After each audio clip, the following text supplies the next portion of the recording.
Hello, my friends. Welcome back. Today we're going to discuss one person in particular. We're going to take Miles Davis out of context, just like we have with a handful of other people. We did this with Louis Armstrong, Charlie Parker, a little bit with Duke Ellington.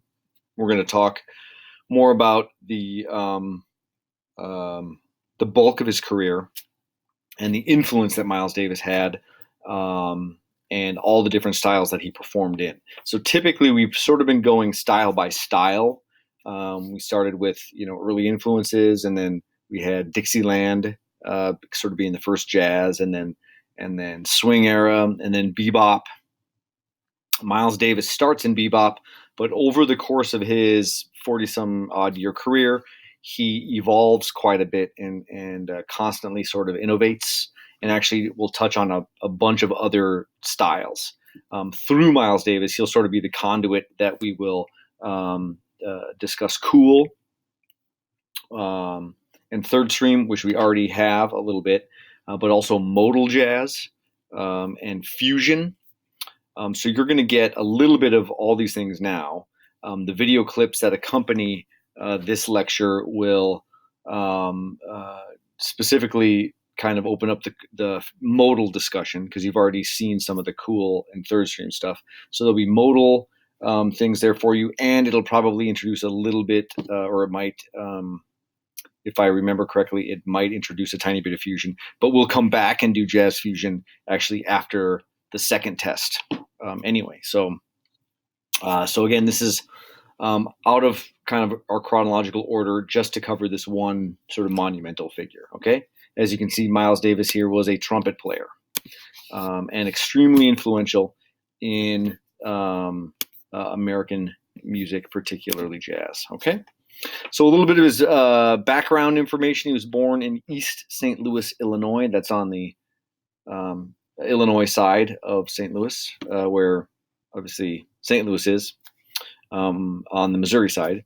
He was, unlike pretty much everybody else we've talked about here, at least African American artists, he was pretty well off as far as a young black man in early to mid 20th century America. His father was a doctor. They owned some property. They had some servants, like a riding farm or a gentleman farmer sort of thing.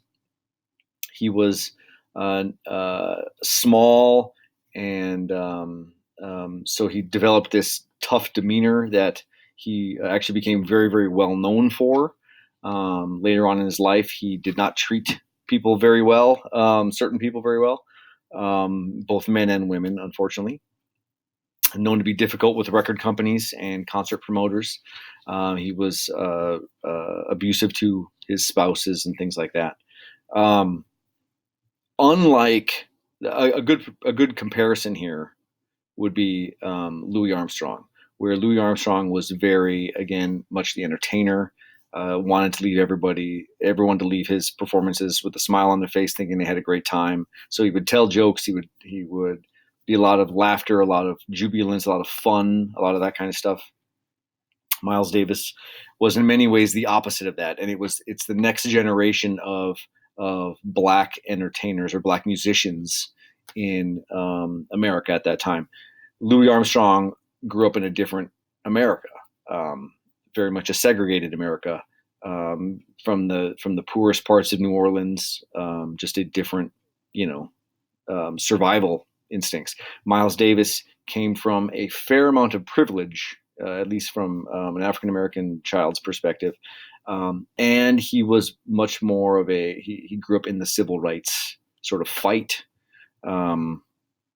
He was born and raised in a segregated society, but he came of age during the civil rights movements, and was the biggest star in the music at that time. So what Miles Davis said and did had a pretty substantial impact. So he didn't jump through hoops to make people happy. He didn't talk to the audience at all, actually.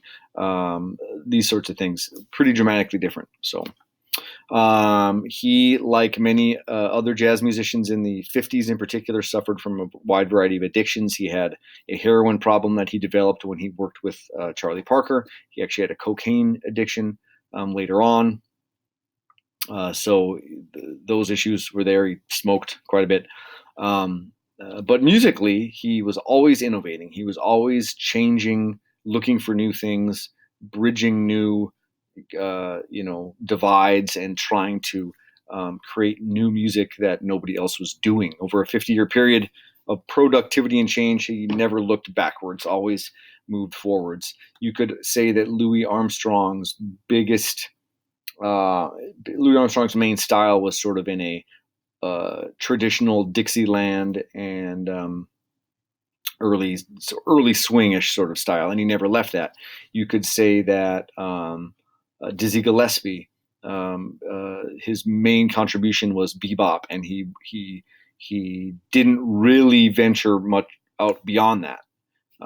He through his entire career, he kind of played within that sort of bebop style, and that's painting with a broad brush here.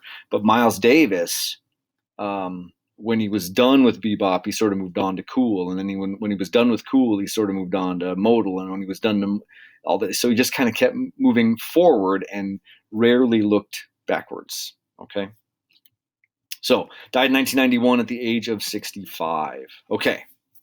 So Miles Davis's most important contributions to the music, one of which was creating a very original improvisational style that focused on melody.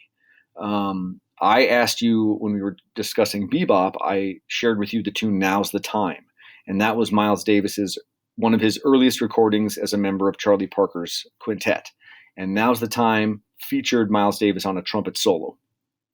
And I suggested you compare that to the tune "Shaun Uff," actually, that was uploaded at the same time, and that is Dizzy Gillespie improvising.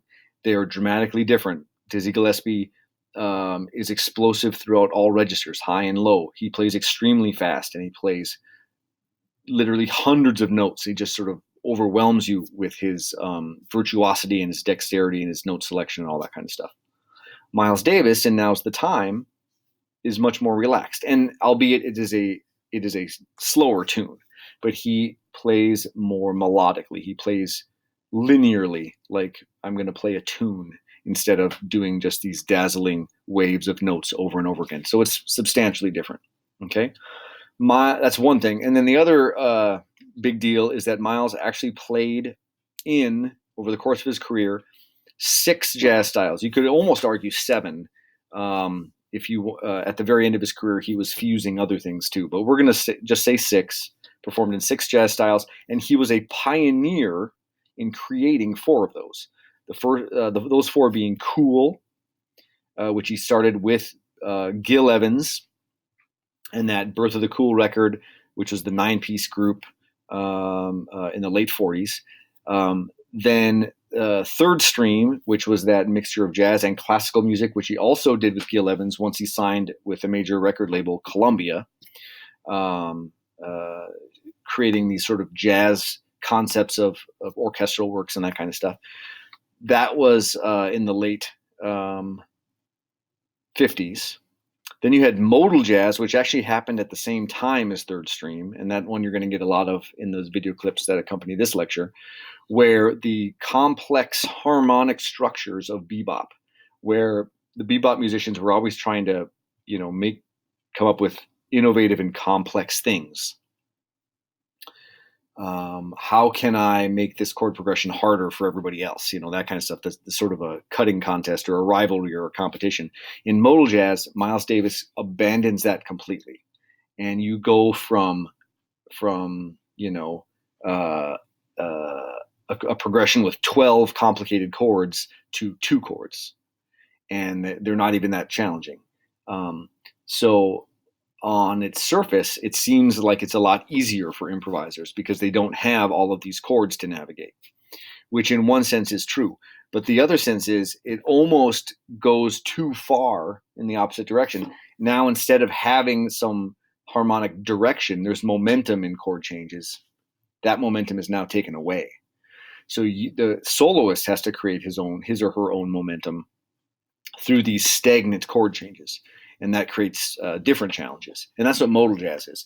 Fewer chord changes, giving them more freedom, but then it is a different kind of challenge for an improviser. And then the last one that happened in the late 60s, mid to late 60s, was jazz rock fusion, which is getting away from traditional jazz instruments, using more rock instruments, particularly amplified instruments. So electric guitars that are a little more distorted like rock instruments, electric bass, which had not been used much up until that point. It moved away from pianos, acoustic pianos, into different electronic pianos. Nowadays, you can get an electronic keyboard and it can do all of this stuff. But back in the 60s, if you wanted a Hammond organ sound, you needed a Hammond organ. And if you wanted an electric piano sound, you needed an electric piano. So there'd be various different keyboards that were, again, all electric, okay, which was unusual for jazz at that time. It upset a lot of the old guard, but it innovated and created this whole new opened up this whole new pathway for lots of musicians to follow in the 1970s in particular. Okay, so the other two styles that he performed in were bebop, because he started as a bebop musician with Charlie Parker and Dizzy Gillespie and the like, but he didn't necessarily innovate or invent bebop. And the other one is hard bop, which we'll talk about in an upcoming lecture. Everybody was kind of doing some form of hard bop in the 50s and 60s, and we'll cover that topic again soon. So cool, third stream, modal, and fusion were Miles Davis innovations. He also played in hard bop and bebop. Okay, all right. Miles Davis had a substantial discography, a large body of very influential records. Jazz musicians study Miles Davis recordings, emulate them, copy them, learn from them, right? These are just a handful of them. These are actually the big records to sort of mark these innovative changes. So Birth of the Cool was the first cool jazz record in 1949. The late 50s, the three big third stream records, Miles Ahead, Porgy and Bess, and Sketches of Spain. During that time, sort of in the middle of that, he did the very first modal jazz record, which was Kind of Blue. This is actually the greatest selling jazz record ever, right there. And then 10 years later, he innovated once again and moved into fusion. There's actually a bunch of fusion records we'll talk about. The one that is generally regarded as the big fusion breakthrough is an album called Bitches Brew from 1969. It was a double album. But he was actually doing some innovative fusion stuff before that, but we don't need to split hairs too much here, okay? All right, so as a young man, growing up in East St. Louis, Illinois, right? We talked about this briefly in the bebop era too. He sat in with Billy Eckstine's big band when they came through St. Louis. The third trumpet player came down with tuberculosis, and they needed a local kid to come in. They pick up the phone. They get Miles Davis. He shows up. He plays with Charlie Parker and Dizzy Gillespie. This is right before the bebop era really breaks through. He's amazed. He's fascinated at their skill level, their virtuosity, what they're up to. He decides then and there that as soon as I get old enough, I'm going to bail out of St. Louis and I'm going to move to New York. So at age 18, after he graduates high school, he actually gets into the Juilliard School of Music, which is no small feat, and that's in New York City. And while going to Juilliard during the day, he moonlighted on the street, on 52nd Street, trying to work with Dizzy Gillespie, trying to work with Charlie Parker in particular. You could imagine that is a schedule that can't be maintained, and he very rapidly dropped out of Juilliard and just became a working jazz musician. He was part of the greatest recording session in modern jazz history, according to Savoy Records. That was November 26, 1945, and those were the 4 tunes. Now's the Time, Thriving on a Riff, or sometimes Thriving from a Riff, Coco, and Billy's Bounce. Again, I told you the story how Miles actually didn't play on Coco because he couldn't do it. That he just didn't have the skill set that Dizzy Gillespie did. So Dizzy Gillespie, although not appearing on record, his name didn't appear on the record. Gillespie played the trumpet on Coco. He also played the piano on Coco. Okay, so this is some of that early history, right? In February of 1946, the Dizzy Gillespie and Charlie Parker West Coast residency finished. Parker sold his plane ticket, didn't return to New York. He stayed behind. Miles Davis arrives in Los Angeles with the Benny Carter Band, and then he immediately quits the Benny Carter Band to stay and work with Charlie Parker at the Finale Club. Just again, some perspective on what's going on here. Okay. Eventually, back in New York, as a member of the Charlie Parker Quintet, Miles Davis starts working with Gil Evans in 1947. He later leaves the Charlie Parker Group in 1948. And over the summer of 48 is when Miles Davis, and Gil Evans get that Birth of the Cool stuff going on. They get the 9-piece group. Gil Evans writes these tunes. It has that strange instrumentation with French horn and tuba and all this kind of stuff. This makes the Birth of the Cool album, which was released in 1949. Okay.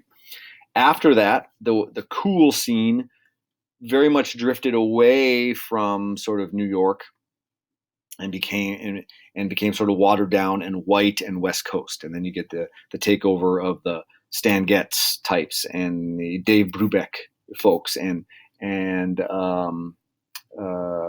many, many others like Jerry Mulligan and Chet Baker and that kind of stuff. Okay.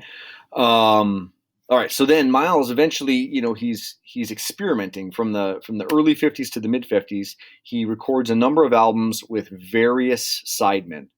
He has a sextet for a while. He has quintets. He's just experimenting and recording with small labels, trying to build up some sort of momentum going forward. By 1955, he has established what is his first great quintet. And that included these folks: Philly Joe Jones, not to be confused with Joe Jones that was the drummer for Count Basie. This is a different Joe Jones. This one's from Philly, obviously. Paul Chambers on the bass, Red Garland on piano, and John Coltrane, a young John Coltrane on tenor sax. Miles actually wanted to work with Sonny Rollins, who he had worked with previously in other groups, but Sonny Rollins at that time was himself sort of dealing with some addictions. Again, you're trying to emulate Charlie Parker and whatnot, so he was not available. So he brought in John Coltrane. This group worked out, and they gained fame and got better and better and better. And they got to the point where Miles Davis became arguably the most popular and most well-known jazz musician, a black jazz musician. And so he was signed. He got to move up in the world. He was signed with Columbia Records. Before he could do that, he had to finish 4 records for Prestige. The video clip you're going to see kind of makes it seem like it was done in just this whirlwind of a thing. It said he made all 4 records in 2 days. No second takes were needed.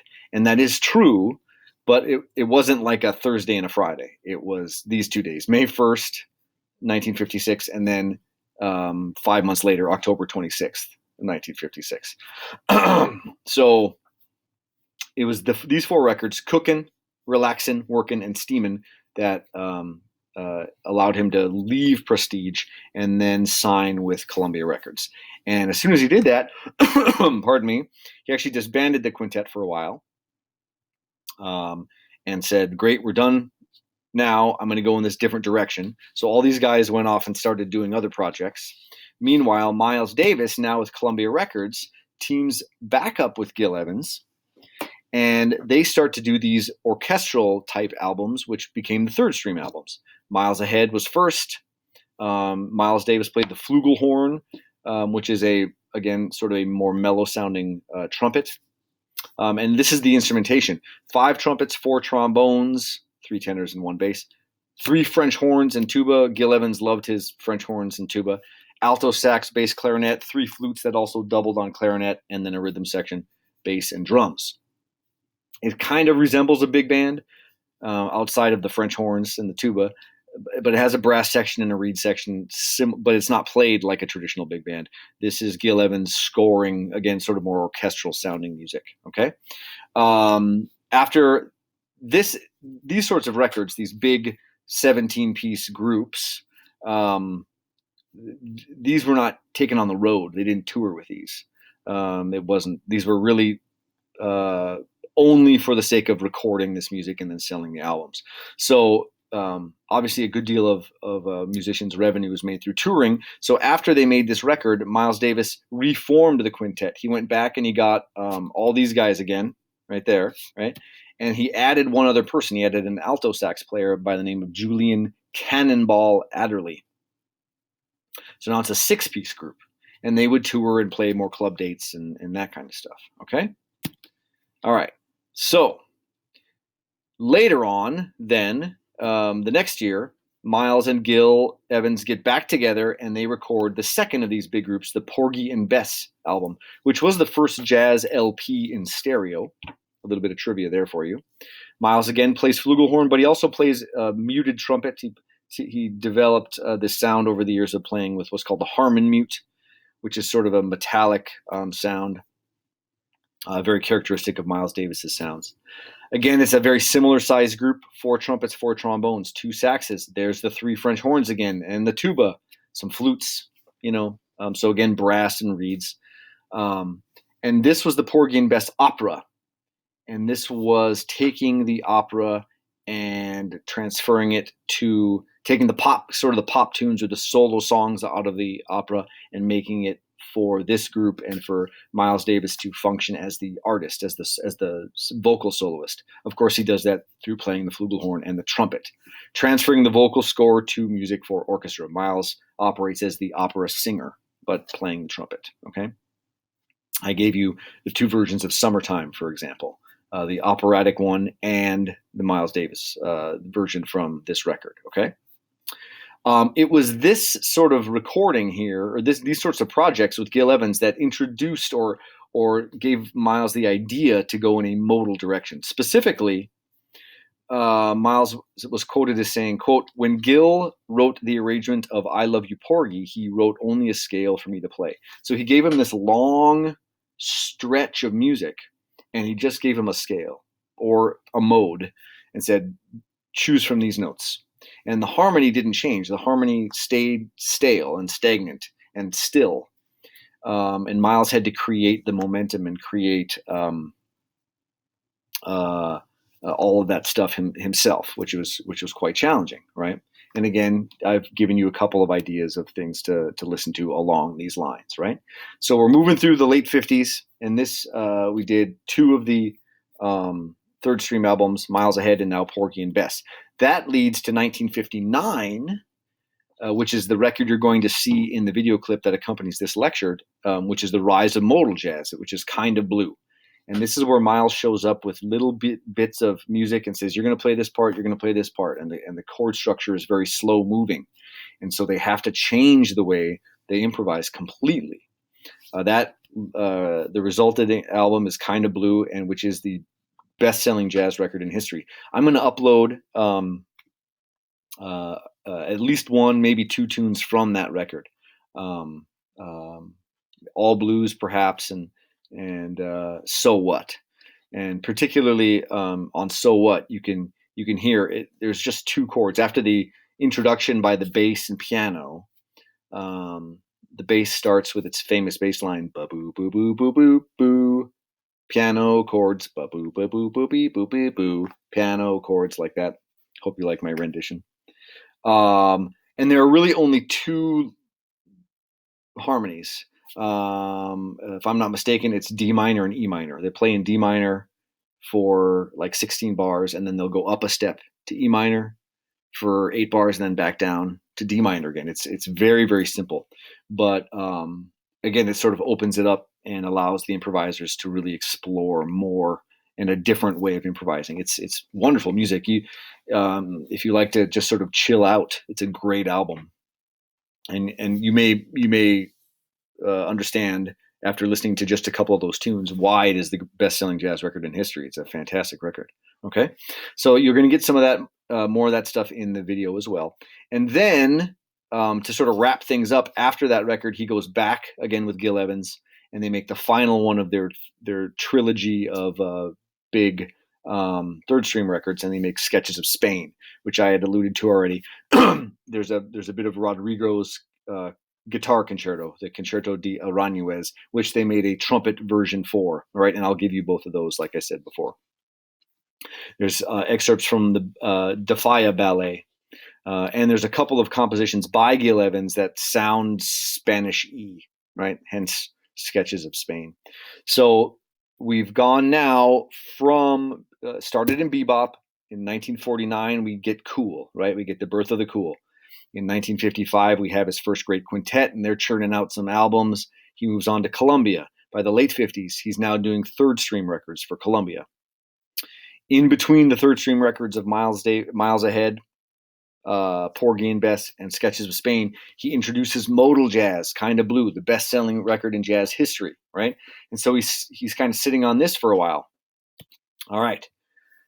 After this greatest selling record in jazz history and these other great records, the group that Miles Davis worked with, the members of the first quintet, essentially became really popular in their own right, and Miles could no longer afford to kind of keep them in the group.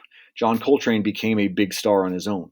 So he just went out, he left the Miles Davis group and did his own thing. Red Garland was doing his own stuff, moved on, right? So Miles Davis, after this in the early 60s, created his second great quintet, which was the same instrumentation, a rhythm section, piano, bass, drums, a tenor sax, and Miles Davis on trumpet. You'll see some of this footage as well in the video clip I'll share with you.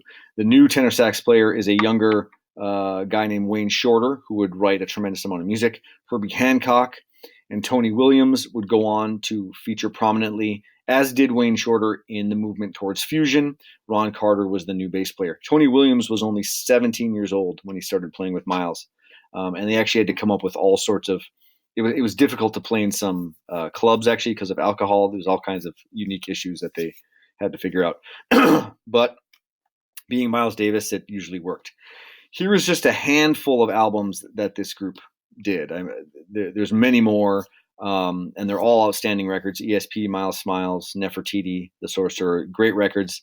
If you, just a word of warning, if you get into Miles Davis, I would recommend personally start with the first quintet and really get to know that music before moving on to the second quintet. The second quintet's music is more complex, and it's not as easy to follow. It's wonderful music. It's just more challenging. Okay. So it's this group that leads to fusion. Pardon me. And this will be the last big innovation in Miles's career. And I will upload a couple of these things as well, just to kind of show you what's going on. And you'll eventually see more of this in upcoming clips. So over the late 60s, Miles started to introduce some records, mid to late 60s, that started to bridge the gap into electronic instruments. He started flirting with new sounds. So, for example, in the album Miles in the Sky, that was the first time a small Miles Davis group used electric guitar on the song Paraphernalia, and electric piano and electric bass on the tune Stuff. So he's just sort of creeping into it, right? Files de Kilimanjaro represented a change in personnel. Herbie Hancock, who was the piano player of the second quintet, was replaced by Chick Corea. The story is Herbie Hancock got married and was vacationing in South America. He got food poisoning. Miles Davis called him up and said, "Get back here, we're making a record," or something. And Hancock said, "I can't. I'm in the hospital. I'm sick." Miles didn't believe him. He thought that he was just trying to stay in South America more on vacation. So he fired him basically and brought in Chick Corea. Don't worry, Hancock was welcomed back into the group later. The record immediately before Bitches Brew is a record called In a Silent Way. And this had Miles Davis, Wayne Shorter on tenor sax. It actually had 3 piano players, or electric piano players at this point: Chick Corea, Herbie Hancock, and Joe Zwinall, all playing different electric pianos, electric piano, Hammond organ, and another one. John McLaughlin was an electric guitar player. Dave Holland played electric bass. Tony Williams played drums. The reason Dave Holland was brought on board was because Ron Carter here, of the second quintet, Ron Carter was the one who had no interest in going towards fusion. He had absolutely no interest in playing electric bass. So he was eventually replaced by Dave Holland. After that, you get Bitches Brew, which is again sort of the recognized as the big fusion breakthrough. Other albums, Tribute to Jack Johnson is almost like just a blues record. It's great, but it features Miles obviously improvising on the trumpet. And there are like 20 of these fusion records that came after it. Jazz rock fusion was a big deal in the 70s. So much so that it almost killed off traditional jazz, almost smothered it. Just really interesting. And then in his later years in the 80s, Miles Davis made a few other records. Tutu was his last thing. It was released posthumously after he passed away. And he was actually exploring hip hop, and he was fusing early hip hop with jazz at that time. There's an album called You're Under Arrest where he was working. Miles Davis always played pop songs. He was no stranger to playing pop tunes. So the early quintet would always play their renditions of pop songs, just like the swing era. They played pop songs of George Gershwin or Cole Porter or whatever. Miles Davis continued that tradition. They had great pop songs, My Funny Valentine, songs like that. There would always be one or two of those on a record. Miles liked pop songs, and he liked interpreting them as a musician. So even in his later albums, like You're Under Arrest, which is from the 80s, he would do pop songs. But instead of doing old-fashioned George Gershwin, Richard Rodgers, Cole Porter, Irving Berlin songs, now he's doing modern-day pop songs. So I'm going to give you a song from You're Under Arrest, which was written by Cyndi Lauper. It's a song called Time After Time. It was one of Cyndi Lauper's great big hits from around 1984 or 1985. She had two big hits, Time After Time and Girls Just Want to Have Fun. Miles Davis interpreted Time After Time and played it on trumpet on the You're Under Arrest album. So this is basically Miles Davis, his career in a nutshell. He moved from the early bebop stuff into cool, into third stream and modal, and then into fusion. And then he was always sort of innovating and always changing, always welcoming new things. You're going to see some of this stuff in those video clips, like I said before. That'll help explain it. And I'm going to upload quite a few things for you to listen to. You've already had examples of cool and third stream. I'm going to put up some modal here. I'm going to put up some fusion here for you as well. So you can kind of get the scope of what Miles was hopefully trying to accomplish. All right. That's it, folks. That is our Miles Davis discussion, our Miles Davis lecture. Please check out, of course, the video clips as well, the film clips, and all the other materials I posted onto Moodle for you. All right. Have a nice afternoon, and we'll catch you next time. Bye-bye.